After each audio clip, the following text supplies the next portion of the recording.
one of the things that Rajiv Samant or the report says is the wine industry in India is a post 2000 phenomena, right? Like it didn't really exist before that. So the entire industry has been built over the last 2 years, and it's still a very, very small percentage of the global market.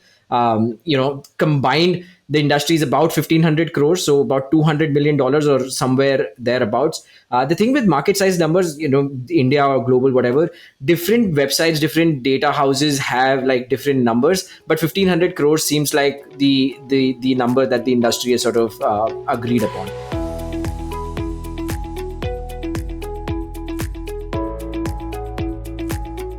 I think that is a more or less correct number, because when you take Sula, when you take Fratelli, when you take Grovers and you add them up, they come up to around 1,000, 1,200, and then you can add some of the smaller players to that, right? So I think Exactly. 1,500 is the correct number. Exactly. So it's a $200 million market that's been built over the last 2 years, over the last 20 years. And interestingly, three companies, Sula, Grover, and Fratelli, own 80% of this market, right?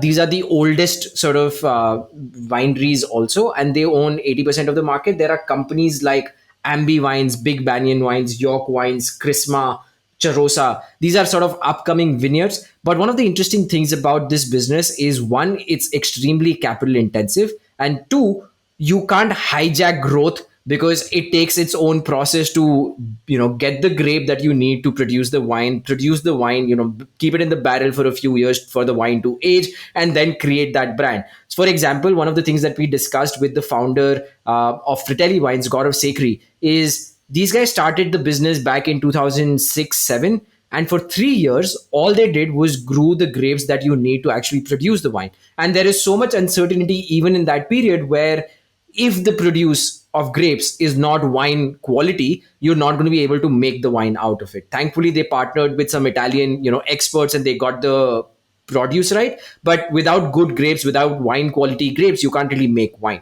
And one of the things that I was reading is most of the effort goes into figuring out what kind of grape you grow. The processing of it is relatively easy to figure out, right? So the hardest part is growing right kind of grapes that can give you a good quality wine. The processing, I've visited the Grover facility in Bangalore. It's a few machineries put together.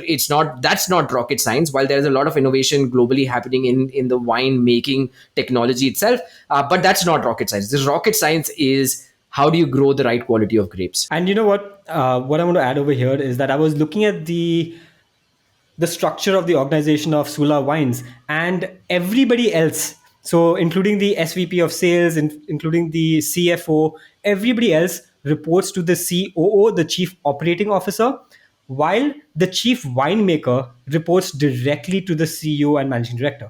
Because these guys, Sula, they know how important it is to have the wine making, because that is the essence of the brand, right? Have it looked at directly by the managing director. So while everything else, all of the business functions go to the COO, the MD looks directly at winemaking. It's interesting also because I think one of the things that Sula has gotten right is marketing. So I'm surprised that the marketing is not reporting into Rajiv Samant, because I'm pretty sure he's had a huge role to play in how Sula has been branded over the years. And we're going to go deeper into their story as well. But coming back to the wine market in India, the fascinating thing is the entire wine market, especially from a production perspective, is concentrated in Maharashtra and Karnataka. And even within those, Maharashtra is a significant leader. I think Maharashtra produces 90% of the wine grapes that are used to produce the wine. And then the rest of it is probably Karnataka. And the reason why this is the case is because of favorable policies. So 2001 is when Maharashtra came up with favorable policy around wine production. So, growing the grapes and giving them subsidies and giving them tax breaks and whatnot. I'm not going to go into too much detail, but it was favorable policy for winemakers to say, okay, this makes sense. Let's grow the grapes here. And then Karnataka followed suit in 2007. And since then, I think there have been some states who have who have expressed the opinion that they want to sort of help these winemakers and they want to come up with favorable policy, but nothing really has been executed well. Everybody is being greedy about collecting excise from these, the grape growers. They want to, get the wine grape growing outside the agricultural subsidy. So there's a lot of policy making that's impacted this business. Maharashtra and Karnataka lead the way. Even in consumption, Maharashtra and Karnataka lead the way. I don't know the exact percentage, but they are the majority when it comes to consumption. West is definitely the majority, and obviously West is probably Maharashtra, not Gujarat. And and then there's North, NCR, and the nearby sort of cosmopolitan areas which consume a lot of wine, but primarily dominated in Maharashtra and Karnataka. I just want to add a little bit more on what you were saying about the government subsidies, right? So in the prospectus, it's called the government grants, and you might think like, okay, government grants it can't be that much. But Sula in FY22 got 70 crores worth of government grants. Now, 450 crores is their revenue, 70 crores of government grants. That's about 17-18% of their revenue they're getting in terms of grants. That's a lot. That can take you from profitable to unprofitable if it goes away, right? And so it makes complete sense why they are working in Maharashtra. Yeah. And like you said, Karnataka is also a significant spot because of what they call the wine incentive. I think, sorry, it's called the wine incentive promotion subsidy. And Yeah. 70 crores is not a small number. It's not like other states in the country can't produce the quality of grapes that are needed to produce the wine. In fact, Tamil Nadu, Himachal Pradesh, Jammu and Kashmir are all good locations where you can produce, even Madhya Pradesh for that matter. There's a company called Ambi Wines that's coming up from, there's this village called Titri or Titari, and they're growing the grapes there. Obviously, as I said, it takes a long time to get your brand up and ready in the wine market. One of the things that I do want to point out why it's a fairly concentrated market with the top three accounting for 80% of the market is, other than the fact that it is extremely capital intensive, the land holding that you need, that needs to be somewhere within the family or somewhere in your partners, right? For example, with Fratelli, they had partnered with the family who owned a lot of land in the Nasik area, which is also where their vineyards are, or somewhere in Maharashtra, if I'm not wrong. For Sula, I think the land existed within the family, so they already had a large chunk of land within the family. I think that's the same case with Grover. Actually, I don't know if that's the same case with Grover because first generation entrepreneur Grover, Samir, what's his name? The founder of Grover was a first generation entrepreneur. I don't know about Grover, and they are a much older business as well. But most of the people need a significant land holding somewhere within their partnership or family. Otherwise, you have to spend a lot more money to actually grow, to actually acquire the land and grow it. And it's not like you can Yes. outsource this part, right? This is the hardest part in winemaking because if somebody is going to be doing the grape production, if somebody is going to be getting the grapes right, they might as well say I will invest in the processing and I will launch my own brand because that's where the margins are, rather than saying that hey, I'm going to outsource this part of growing and then just processing it. I think that's a model that might not work, which works in most consumer categories, by the way. Especially commodity plays, you can make the outs you can outsource the manufacturing and build a brand on top of that. I don't think that's possible in the wine industry. I just want to put a few numbers to what you were saying about the land, right? People might be like, hi, yaar, I have 10 acres, I have 20 acres, I can start wine production. How many acres does Sula have? Sula has 2,600 acres. Grover has 410 acres and Fratelli Wines has 240 acres. So this is not some like just random chota mota wine production, right? It's hundreds, thousands of acres of land that you need to get to the kind of scale that these guys are at. Yeah. So yeah, you need to have some kind of family land or you need to partner with somebody who has land. One of the things that I noticed when I was comparing the Indian wine market to the global wine market is globally, obviously, Europe is the highest sort of consumer, combined Europe is the highest consumer of wine. France, Italy, Portugal, per capita wise, Portugal is, far ahead than any other country.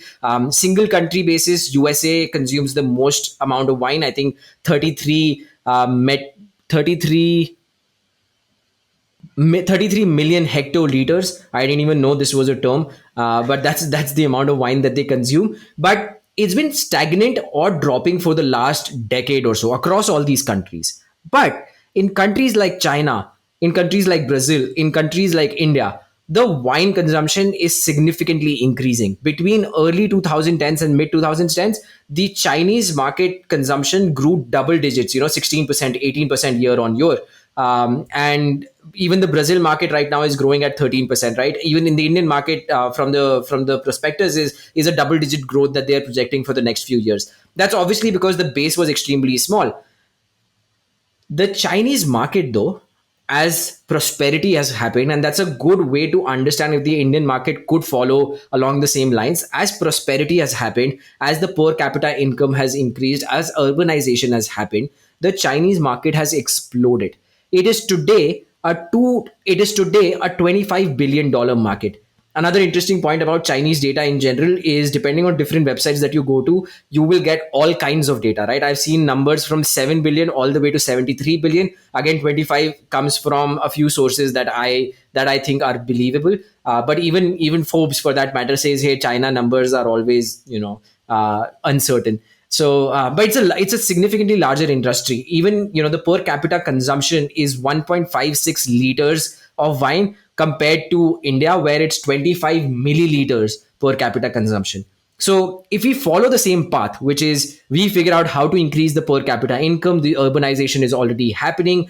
Wine has always been positioned as that aspirational thing. It's that classy thing to do. You're already seeing it in the upper strata of society in India. The wine consumption has significantly increased. Even if you look at data of the growth in the wine segments, the premium wine segments have been growing the most. The $1,000 bottles, ₹1,000 bottle wines, the ₹1,200 bottle of wines, those are the categories that are growing the most. So the aspiration levels have always been attached to wine. Those are the segments that are growing. If the per capita increases, if the wine players are successful in marketing and in keeping it the aspirational sort of reach for wine, I think this market could explode.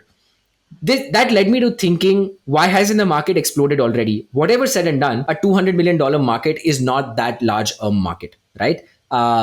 It is something to do with a chicken and egg problem, where the demand has been growing what it's been growing because marketing is not very easy in this industry. We were talking to the founder of Fratelli about this. We will link that episode in the show notes, by the way, if anybody wants to go hear about their journey. But one of the things that he was speaking about is direct marketing is not possible. So you can't just run ads. You can't just hire a celebrity who runs ads and stuff like that, or hire a celebrity and run ads basis their brand value and create that market for wine. You have to do very subtle things. You have to do very unscalable things. For example, what Fratelli did was a lot of private dinners with the elites, doing different kinds of dinners, inviting chefs and inviting winemakers and creating events out of that. Then there was some marketing happening through subtle sort of advertising in movies and different types of content where people were drinking wine and stuff like that. So it's a slow process to grow that market. And Sula is doing Sula Fest. Yeah. Which, interesting enough, in their P&L, they have one line item that says Sula Fest.